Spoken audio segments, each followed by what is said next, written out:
반갑습니다. 수학의 정석 실력분 차현입니다. 자, 급수의 두 번째 시간입니다. 지난 시간은 급수가 무엇인지, 또 연산 어떻게 하는 건지, 또 급수의 어떤 전체적인 유형들이 어떤 것인지를 공부했다고 치면은 이제 이번 시간은 그 중에서 등비급수, 등비수열로 표현된 형태를 무한히 더하는 형태를 공부를 해보겠습니다. 또 잠깐 한번 이거부터 볼까요, 여러분들? 내가 급수를 구하는 방법을 지난 시간에 다양한 방법을 정리를 해줬어. 근데 그 중에서 이 급수를 구하는 과정에서 가장 중요하게 사용되는 것은 부분합을 먼저 구하고, 다시 말하면 시그마 k는 1부터 n까지의 ak를 구하고, 그러니까 첫 번째 항부터 n번째 항까지를 구하고, 그 다음에 이게 다 구해진 상태에서 앞에 리미트 n을 무한대로 보내서 구한 것이다. 모든 문제를 이렇게 푸는 겁니다. 그럼 이제 지금 이런 상태 중에서 수렴하는 형태가 굉장히 일부분이에요. 첫 번째 진행해 말했던 망원급수, 한항과 이웃한항의 차로 표현 형태가 특정 조건을 만족하면 딱 수렴합니다.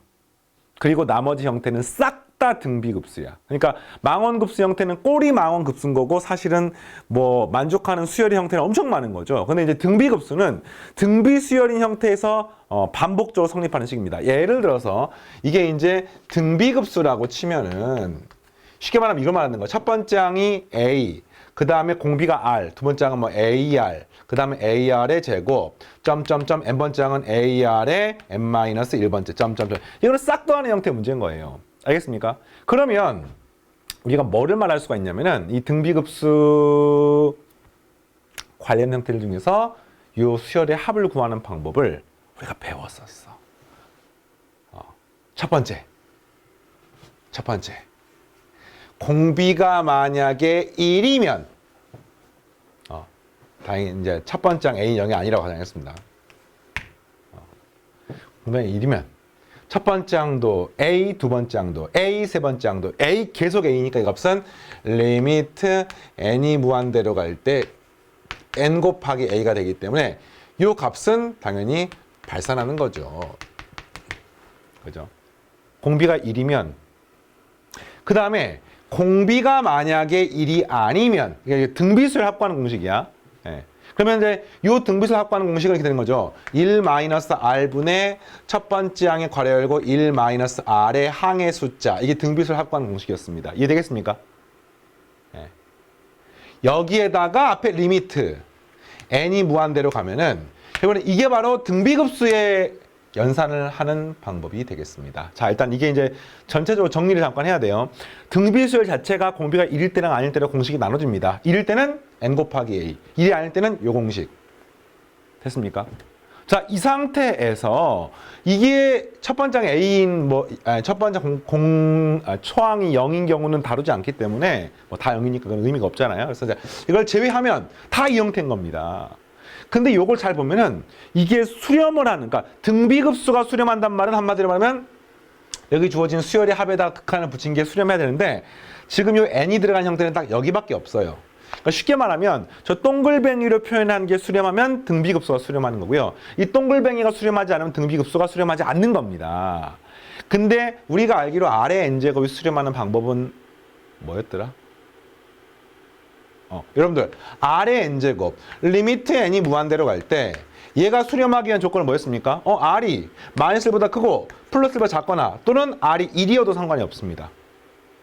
맞습니까? 그래서 이제 이렇게 돼야 되는데, 이게 공비가 1이 아닌 상태, 분모가 0이 아닌 상태에서 다뤘기 때문에 이 경우 중에서 R이 1인 경우 제외하면은 결국에는 얘가 수렴하기 위한 조건은 R이 -1부터 플러스 1 사이가 됨을 알 수가 있고요. 이걸 다시 말하면 절대값 R이 1보다 작다로 여러분들이 기억하면 되겠습니다. 그래서 이게 이론 전체예요. 등비급수 구하는 방법은요, 첫 번째, 공비가 1보다 작은지를 확인하십시오. 절대값 R이 1보다 작은지를 확인하십시오. 같아도 안 돼요. 확인하십시오. 그럼 그때 이거 계산 어떻게 됩니까? 절대값 R이 1보다 작으면은 R의 n제곱이 0으로 수렴합니다.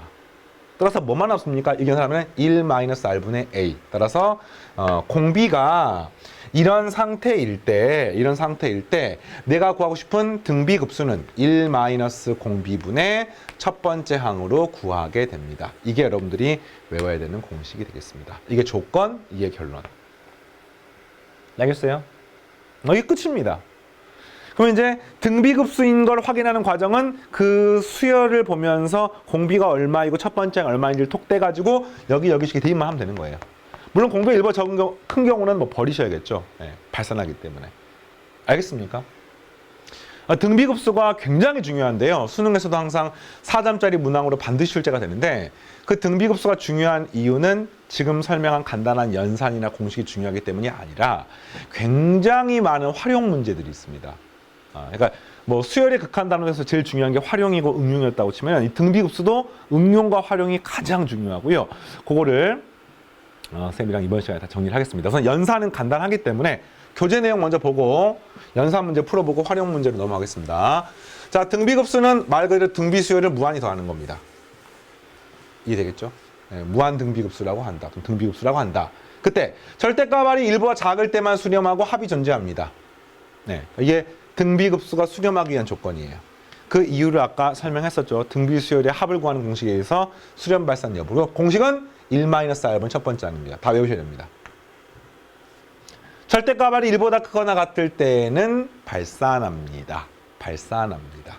일단은 여기까지 알겠니? 네.